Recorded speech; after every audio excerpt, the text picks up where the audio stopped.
こんにちは、キリカです。見えてますか？今日は僕のリアルのお部屋からお送りしてます。今回の動画は僕の後ろのこのデスク環境の紹介。めっちゃいい感じのデスク完成したので、デスクツアーという形で紹介していこうと思います。今回のデスクのコンセプトは二刀流。僕は普段在宅でデザイナーの仕事をしながらブロガーとしても活動しているのですが、今まではそれが Mac で完結していたため Mac を極めるデスク作りをしていました。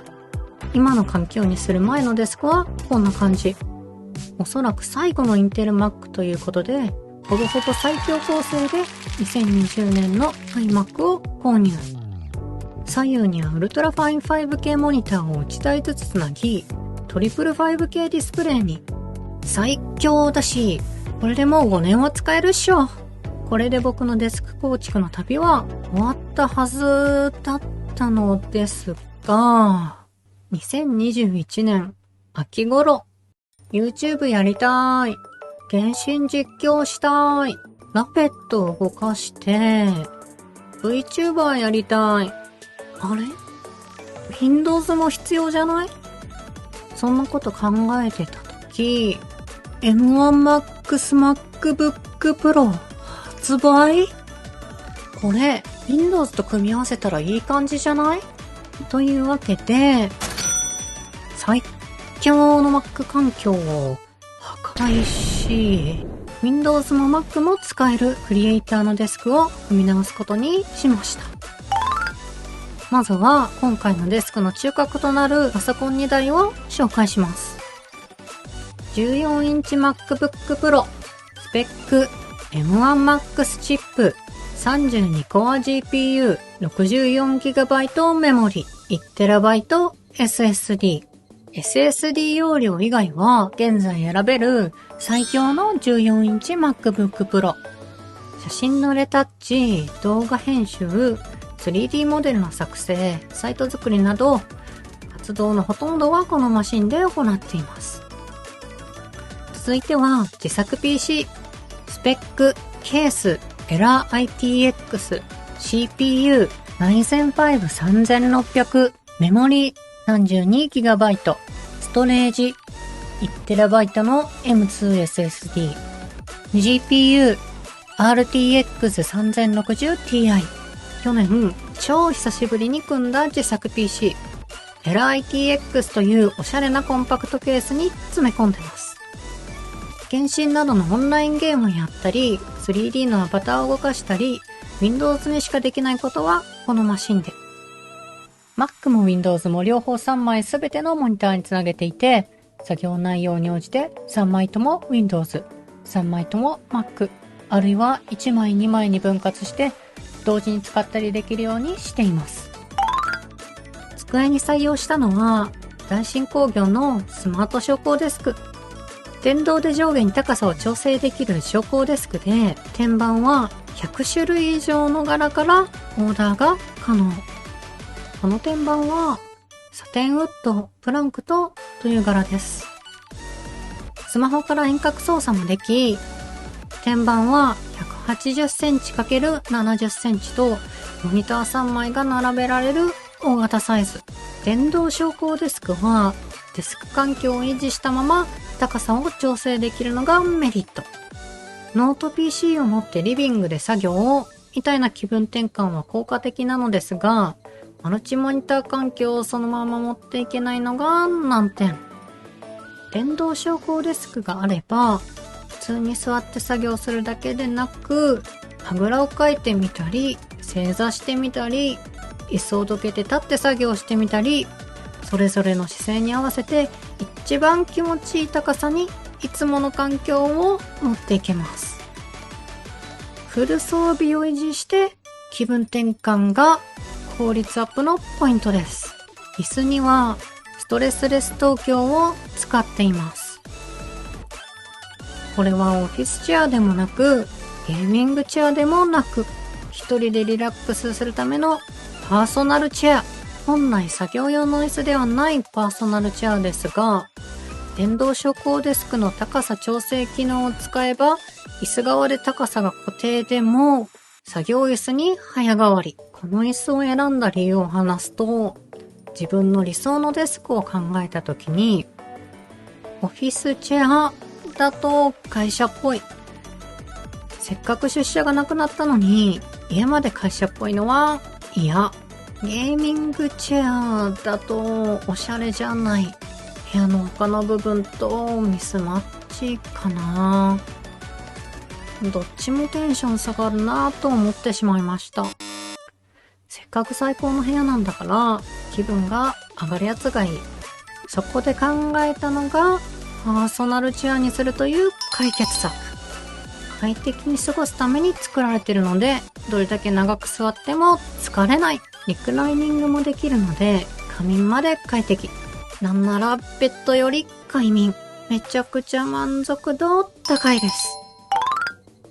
デスク上の機器の電源などはすべて背面のプラスガラージの配線ダクトに格納しています。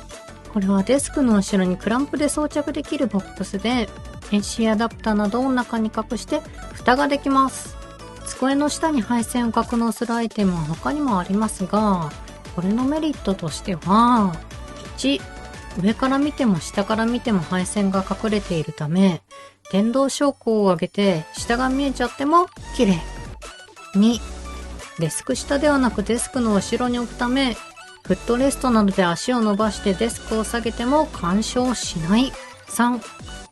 X タイプなので、後から機器を増やしたり減らしたりしてもメンテナンスが簡単。今までに使ってきた配線アクセサリーの中で一番満足度が高いです。デスクから床への配線は3話ダイレクトのケーブルカバーを採用。デスクの穴開け不要。サイズがコンパクトというメリットが嬉しいポイント。これら2つの製品を使ってデスク下の配線をすっきりまとめています。このデスクの顔とも言えるのが3枚のメイトビュー。普通の 4K モニターよりも縦に長い3対2のアスペクト比の 4K プラスモニターです。縦に長い分、文章を書きやすかったり、Photoshop でたくさんのレイヤーを同時に一覧表示できたり、生産性の高いモニターです。画面下を2本指でなぞると入力切り替えができて、Mac と Windows を行き来できて便利。デメリットとしてはモニターもに非対応なことですが、メイトビューに関しては許せるかなと思いました。前のデスクではかの有名なエルゴトロンを3本使って iMac と Ultrafine 5K を3枚並べていましたが、メイトビューの固定足は昇降時に細かく揺れなかったり、上下調整が楽だったり、かっこいいというメリットがあるので、モニターもは卒業しました。エルゴトロンが3本余りました。Windows からはディスプレイポート3本出していますが、Mac からはベルキンのドッキングステーションを介して HDMI を2本、内蔵 HDMI 端子から1本で3枚出しています。入力デバイスの主軸は Apple 純正のマジックキーボードとマジックトラックパッド。キーボードは Touch ID 搭載の最新版マジックキーボードを使っています。インテルモデルの Mac では Touch ID 非対応だったので、今回の環境で新規投入。トラックパッドも同様に最新のマジックトラックパッド。サイズや機能は1世代前と変わりませんが、背面のマットな質感や四隅の丸みなどが刷新されています。Mac はベタータッチツールというユーティリティでジェスチャーをカスタマイズして使っているので、多機能マウス並みの機能性とトラックパッドの操作性を両立しています。Mac はやっぱりトラックパッド操作が最高です。どちらも Bluetooth でワイヤレス接続が可能ですが、無線特有のわずかなラグがたまに気になるので、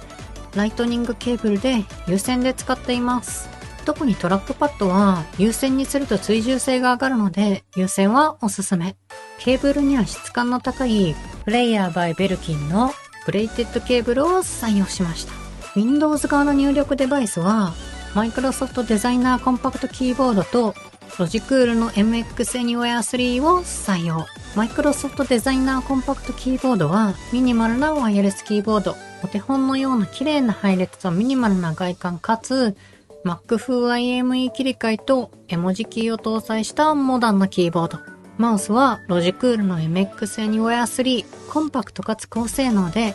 高度なギミックを搭載したホイールが特徴。